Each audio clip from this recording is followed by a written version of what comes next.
सरदार वल्लभ भाई पटेल के 148वीं जयंती पर होगा 26 अक्टूबर को विशाल अखंड रथ यात्रा का आयोजन।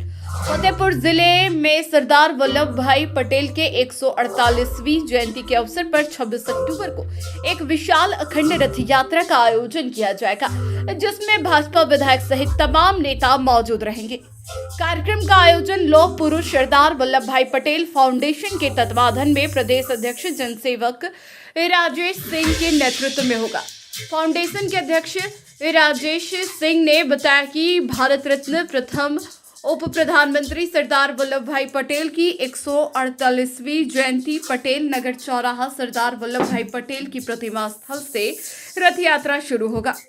उसके बाद 29 अक्टूबर और 31 अक्टूबर को रथ यात्रा निकालकर आम जनमानस को उनके जीवन के बारे में जानकारी दी जाएगी, जिसको लेकर सभी पदाधिकारियों की जिम्मेदारी दी जा चुकी है।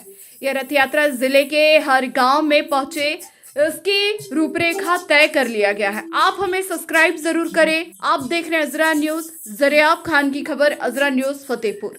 जी सर, जैसा आप विदित है, ये अपने लौह पुरुष सरदार वल्लभ भाई पटेल की 148वीं जयंती हम लोग मना रहे हैं।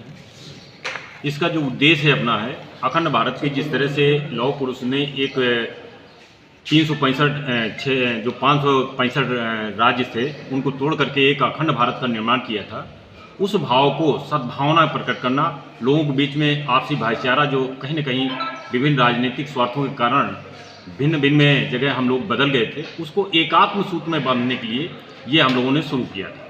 प्रारंभ में जैसा आप सब लोग विदित हैं, अपना पटेल नगर चौराहा से हम लोग एक अखंड रथ यात्रा निकालते हैं।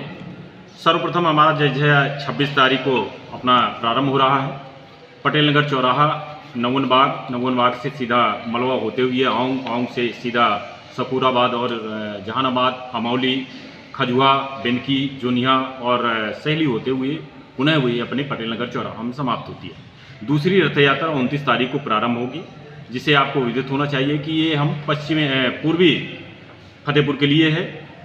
पटेल नगर चौराहा से बर्मा चौराहा होते हुए लोधीगंज से थरियाओं से खागा से विजयपुर से रचपालपुर, धाता से उसी मार्ग से वापस आकर के पटेल नगर चौराहा में समापन होगा। और 31 तारीख को जिस दिन इनकी जन्म अपने दिवस है, उस दिन नगर का भ्रमण करते हैं। पटेल नगर चौराहा से पत्थरकटा, सदर हॉस्पिटल और इसके बाद में ज्वालागंज होते हुए राधानगर से जयराम नगर से अपना वापस आते हैं और अवंतीबाई लोधी, गणेश साहू जी महाराज और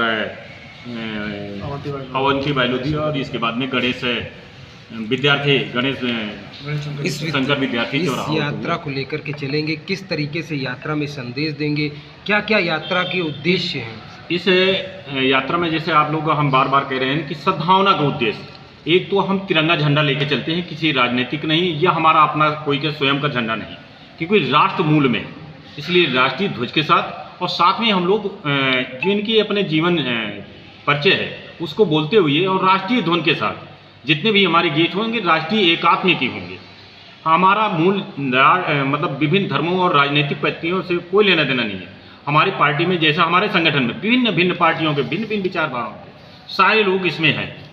जैसे अध्यक्ष के रूप में हमारे अगर राजेश जी हैं, तो उपाध्यक्ष के रूप में हमारे उदय लोधी जी हैं, हमारे राम सनेही वर्मा जी हैं, गुरु प्रसाद जी एडवोकेट गौतम जी हैं, राम अवतार जी यादव जी हैं। यानी इस तरह से विभिन्न जात धर्म के साथ हम लोगों ने समन्वय बनाने का प्रयास किया है। हमें किसी तरह से जो एक मूल भावना है, राष्ट्रीय मूल में राष्ट्र को हम रखते हुए आगे राष्ट्रीय भावना के साथ आगे बढ़ें और संवेदना के साथ सद्भावपूर्ण वातावरण में हम लोग जीवें।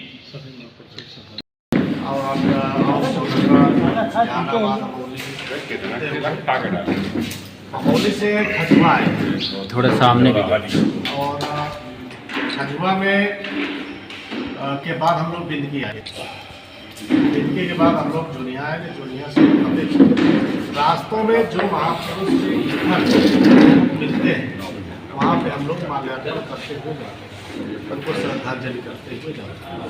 सरदार पटेल की जनपद और भी कोई मूर्ति? सरदार पटेल जी की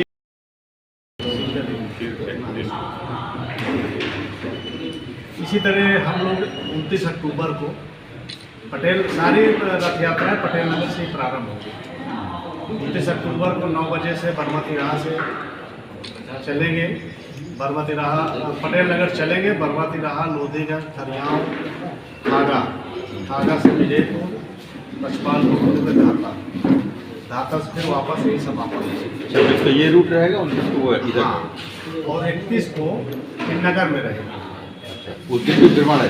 हाँ, उस दिन भी नगर का भ्रमण है। पटेल नगर से प्रारंभ होगी, पत्थरकटा, ये सदर हॉस्पिटल, बाकरगंज, ज्वालागंज और राधानगर, बरमती राह होते हुए राधानगर